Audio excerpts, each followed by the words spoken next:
Cinder and I am the Flower Fairy. Today we are making a Christmas wreath with your Christmas wreath DIY box.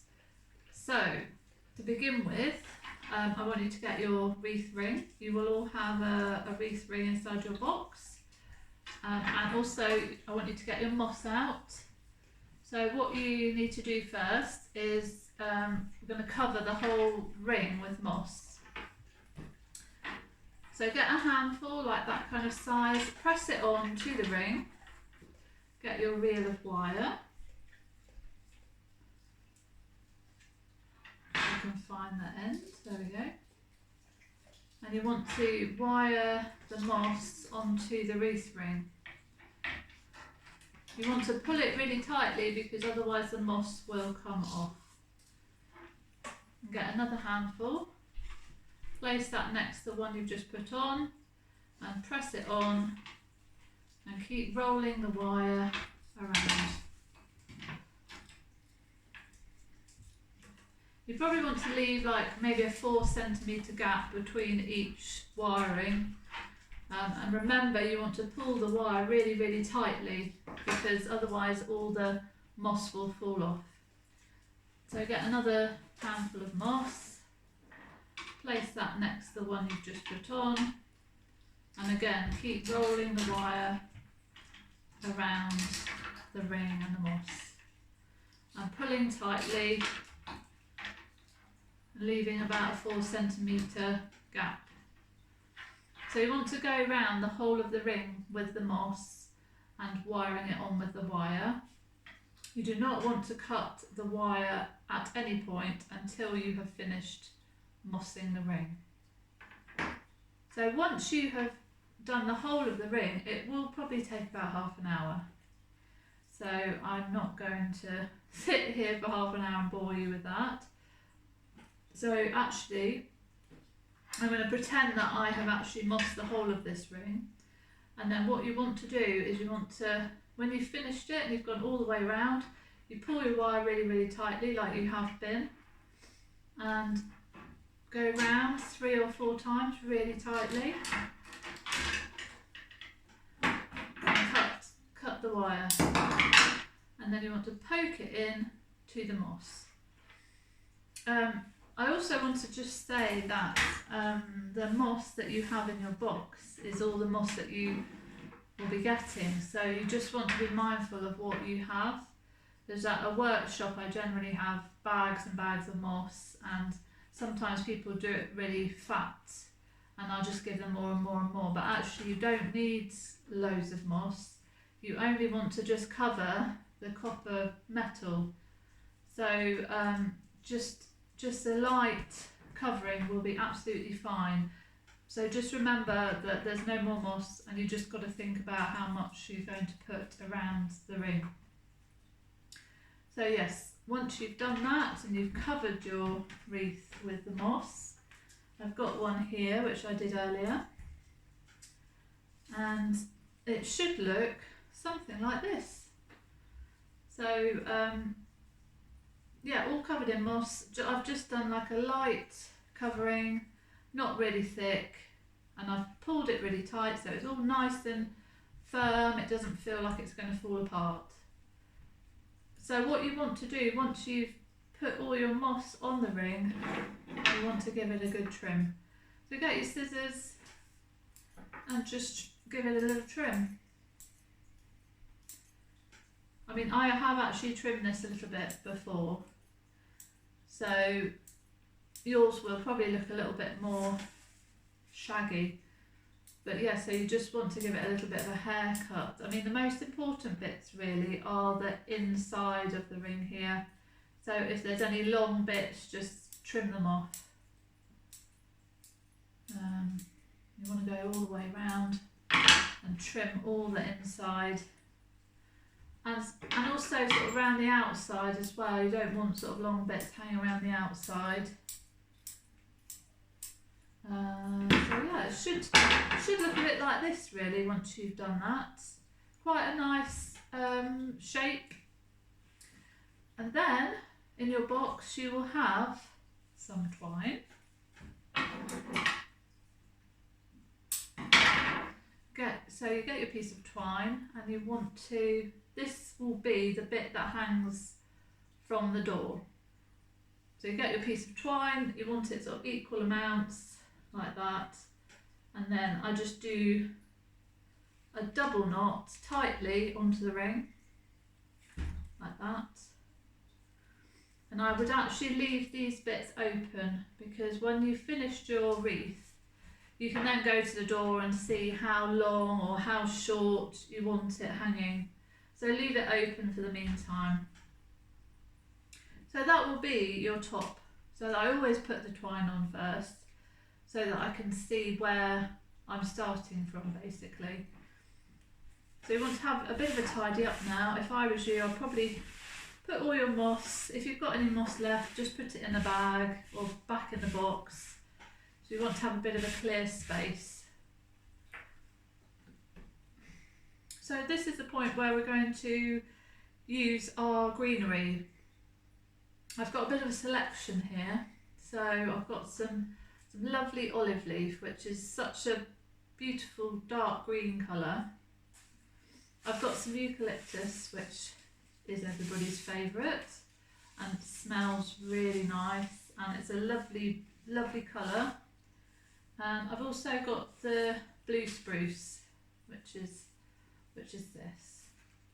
But I was going to say, if you wanted to, you could go out into your garden and get some rosemary or some ivy or anything that you think would look really nice in the wreath. It's always nice to have a sort of variety of different greeneries. A rosemary is a great one because that lasts really well, and so does the ivy. So you could actually go and collect a bit of ivy and rosemary before you begin. But if not, you can just use what I've given you. Right, so we get some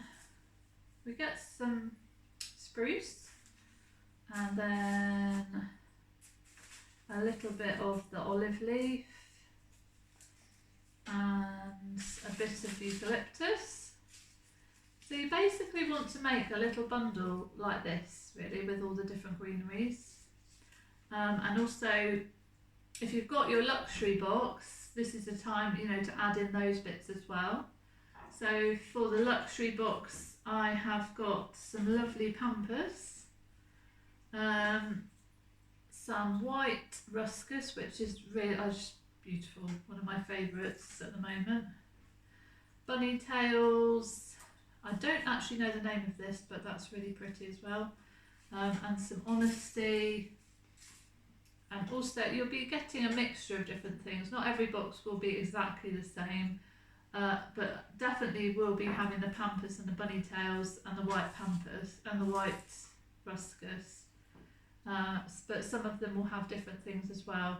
I think also you'll be getting some cotton, some raw cotton, which is really beautiful. So yes, you want to get a little bundle of the greenery, and then add in a little bit of, you'd add in a bit of pampas as well. So you've got a little bundle there. You want to start at the top where you've got your twine, and you want to lay your bundle onto the ring like this,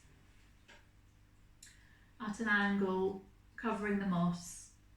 So you've got it there, and you want to wire the ends of the stems. So then you get your wire, and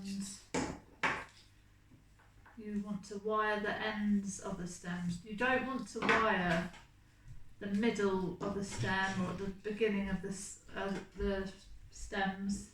So you want to wire at the bottom here. So you go, like with the moss thing, you go round really tightly 3 or 4 times, pulling really tightly so it's not going to fall off.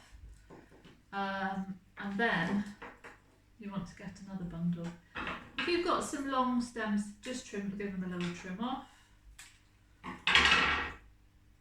So you can have a bit of a mixture really. You could have, some with pampas in, some with the bunny tails in. You could have a bunny tail and a bit of the white ruscus together. You don't want to have the same bundle all the way round. it's nice to kind of mix it up a little bit. And also just think about what you've got there and your ring, because you don't want to run out of eucalyptus halfway round.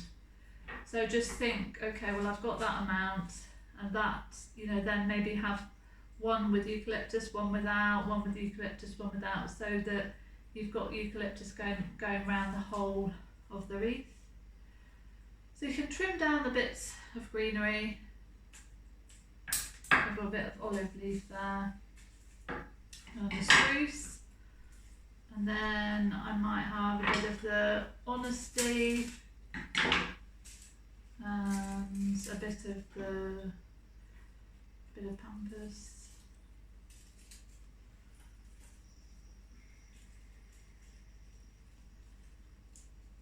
So you kind of want to make the bundles look really pretty, and kind of lay them together and just see what you think when you're kind of putting them together.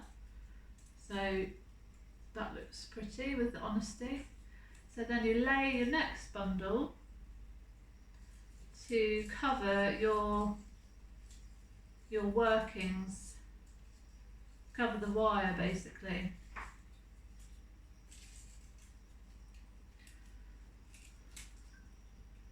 So then again, you want to wire the bottoms of the stems, where I've got my finger there, the bottoms of the stems. You don't want to wire up here, because you'll see all the wire going around. You want to do the ones at the bottom, and then when you put your next bundle on, that will cover your workings. So all the wiring, it will cover the wiring. So remember to go tightly round, and don't cut your wire. You don't need to cut it, you need to just keep it going all the way round. So what you could do, some people like to get all their bundles together and lay them all out and then place them on the wreath. You could do it that way. I prefer just to get the bundles and place them on immediately, instead of sort of getting everything out ready. But that's one way of just making sure you've got enough eucalyptus or pampas or whatever to go round the whole ring. So this should take for quite a long time. It takes me quite a while, just because I'm a bit of a perfectionist and I like things to look perfect. So, you know, it'll probably take you a good hour to get it all on there. And just remembering, you're only wiring the bottoms of the stems when you're laying them onto the wreath ring, like at the bottom here. And you're also going in the same direction all the way around the ring. So you want to lay another bundle here, and then you can move your wreath around and keep going in this same direction. If you change direction halfway round, it will just look, it won't look as good. So go in this direction the whole way around the wreath, until you get back to your twine, and then once you've finished, you can go round with the wire 3 or 4 times, pulling tightly, cut the wire and poke it into the moss, and then you're done. So I've actually made a wreath, a luxury wreath for you to just have a little look at. It's just here. So this is the luxury one. So I've got the pampas and all the bits here that I was talking about, and I've got some cotton. I've kind of evenly spaced them all around the wreath. So I've got enough eucalyptus and cotton so it looks nicely even all the way around. I've also popped a velvet ribbon on the bottom here, which I'm going to tie on. Instead of doing a bow, I actually quite like the ribbon to drape down from the bottom. That's quite a fashionable thing at the moment. Instead of having a bow, you will all have a ribbon in your box, and it's up to you whether you want to do a bow or just have the ribbon hanging down. It's up to you, but for me, I think it looks really nice with it hanging down. So yeah, so that's your wreath. I hope you enjoy making it, and I hope you enjoy the chocolate truffles, and I hope you have a lovely Christmas. Thank you very much for buying one of my wreath kits. Bye bye.